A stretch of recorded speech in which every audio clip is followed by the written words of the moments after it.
Hello students, we are going to perform Melday's experiment activity. The aim of the activity is to demonstrate the formation of stationary waves by Melday's experiment, and the apparatus required for this activity are a tuning fork, light flexible string, light pan, wet box, rubber hammer and a meter scale. So in this activity we have to study the Melday's experiment of vibrating string. So the setup of Melday's experiment activity consists of a light string is tied to one end of the prong of a tuning fork and other end of a string passes over a pulley and light pan is suspended to the free end. Okay, the tension in the string can be adjusted by changing weights in the pan.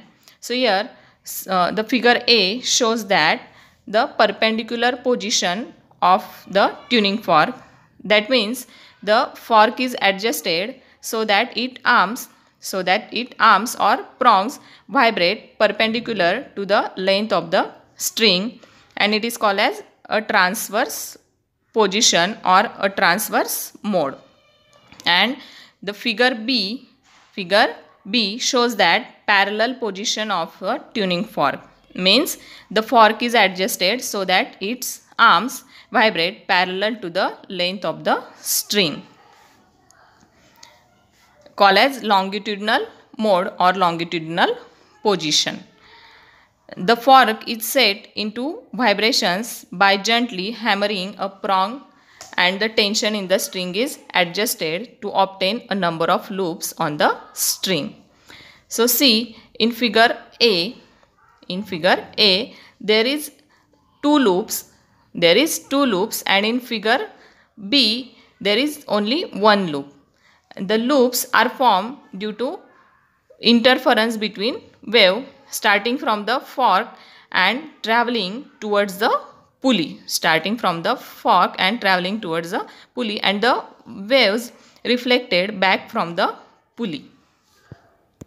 The stationary waves means the two identical progressive waves, that is transverse wave and longitudinal waves. So transverse wave and longitudinal waves means, transverse wave means the wave in which the particle of a medium vibrates in a direction perpendicular to the direction of propagation of the waves. And longitudinal waves means what? The waves in which the particle of a medium vibrates in a direction parallel to the direction of propagation of the waves. So stationary waves means the two identical progressive waves moving along the same path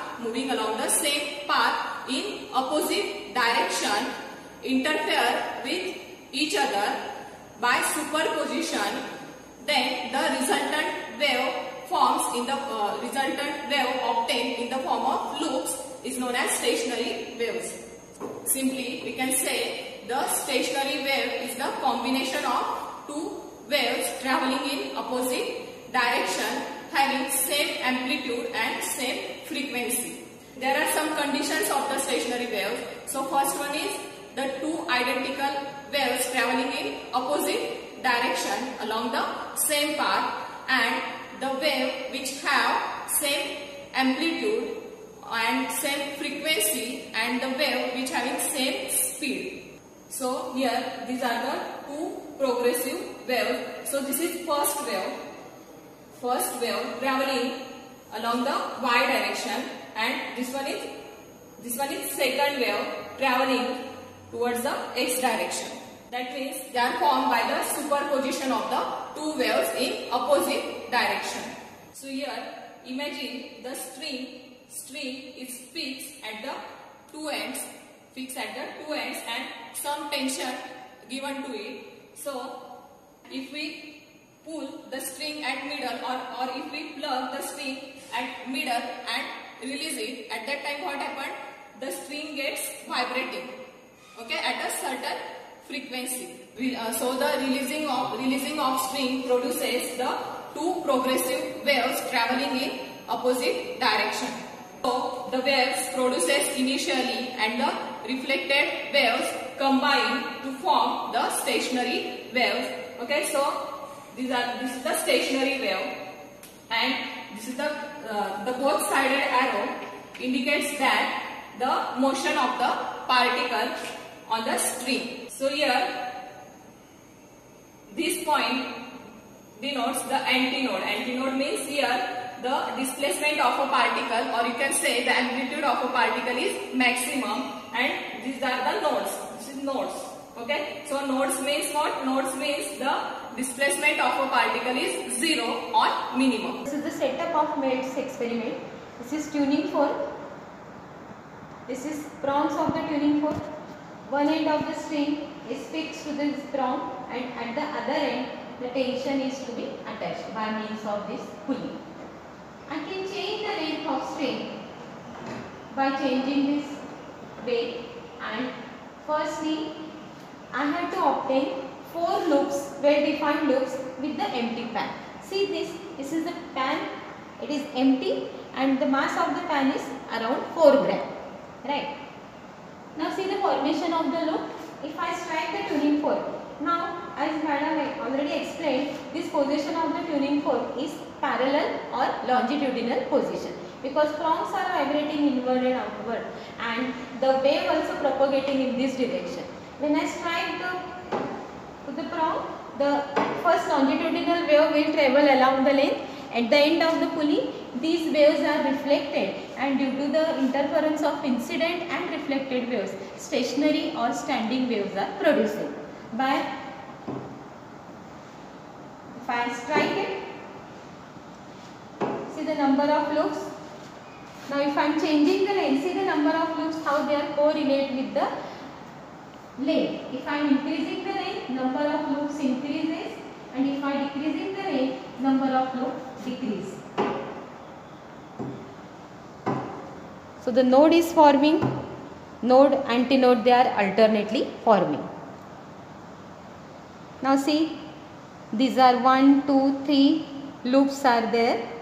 Node is here, antinode. Antinode means the maximum displacement. So I have to adjust the length with the empty pan till I get 4 well defined loops. So for trial and error method, you change the length. The concept is that if you are decreasing the length, loops will decrease, and if you are increasing the length, the loops will increase. So see, I am getting 3 loops. Now I have to obtain 4 loops with empty pan, so I am increasing the length. They are not much steady. 1, 2, 3 and 4. Adjust the length properly.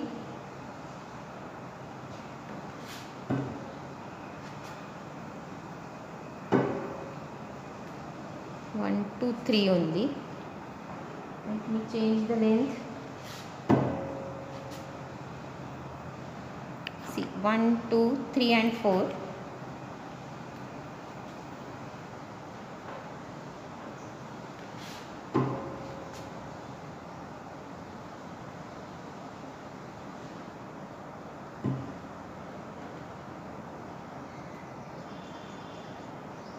Just a minute, measure the length.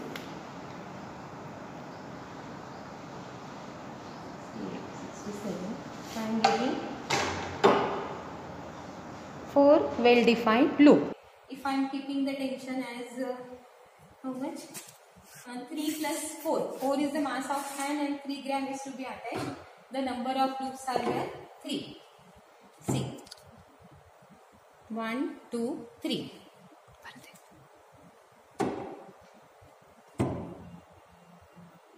3 well defined loops with node, antinode is alternately formed.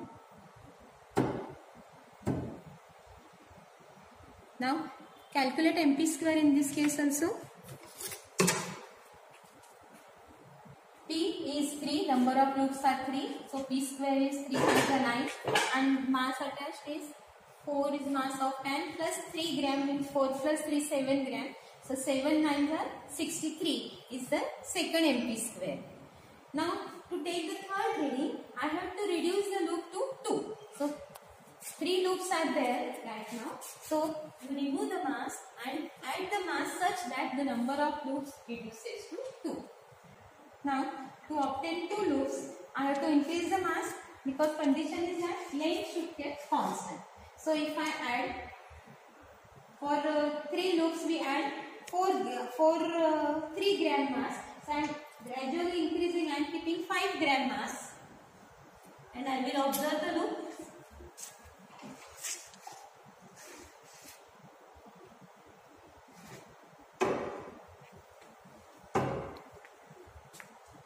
They are not coming.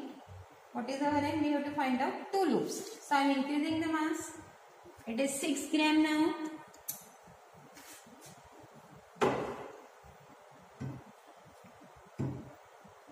They are not much steady. So if I am keeping directly 10 gram,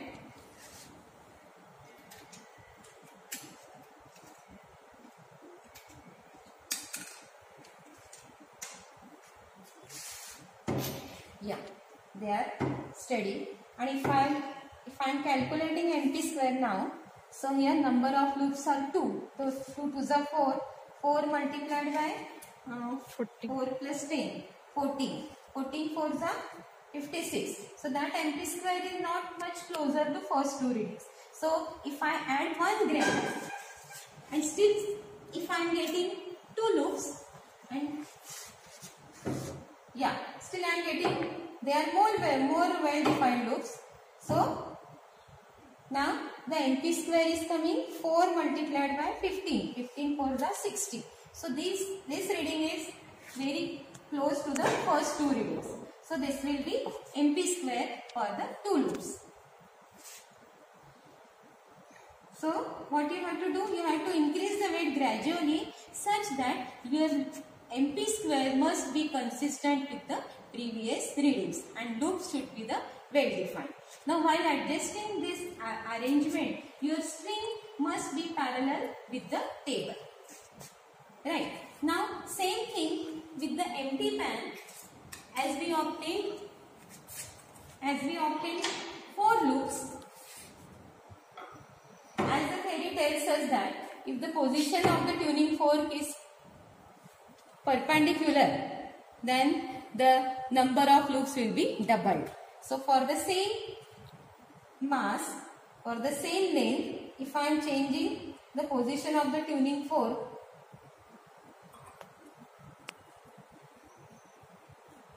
to perpendicular, then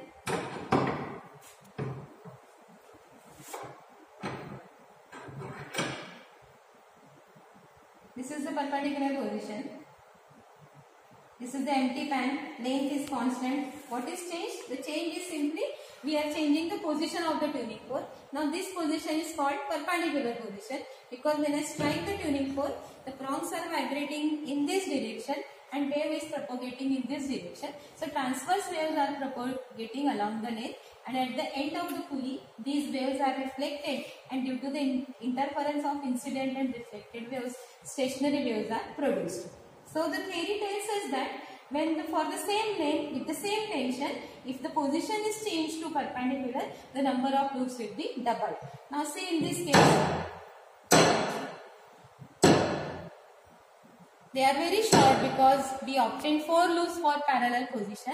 If you make it perpendicular, you will obtain 8 loops. So 1, 2, 3 and 4. Up to the center we are obtaining 4 loops, and remaining part, because they are equidistant loops, so the 8 loops are obtaining. Again you can calculate MP square. M is the 4 gram, empty pan 4 gram, and number of loops are here 8. So 8 8s are 64 multiplied by 4 is the first MP square. Similarly, you can reduce the loop to 6 loops and 4 loops by adding the weight. So for perpendicular position also you can find the TP square is nearly constant. Thank you. Now see the observation table for parallel position. So in first column, observation number, second column, mass added in the pan, and it is denoted by M1. In third column, total mass, that is capital M, is equal to M0 plus M1, and M0 is our mass of the pan and it is 4 gram. Now in fourth column, number of loops P, and in last column M P square. So that for first reading, mass added in the pan is 0, that is for empty pan, and for first reading MP square is 64.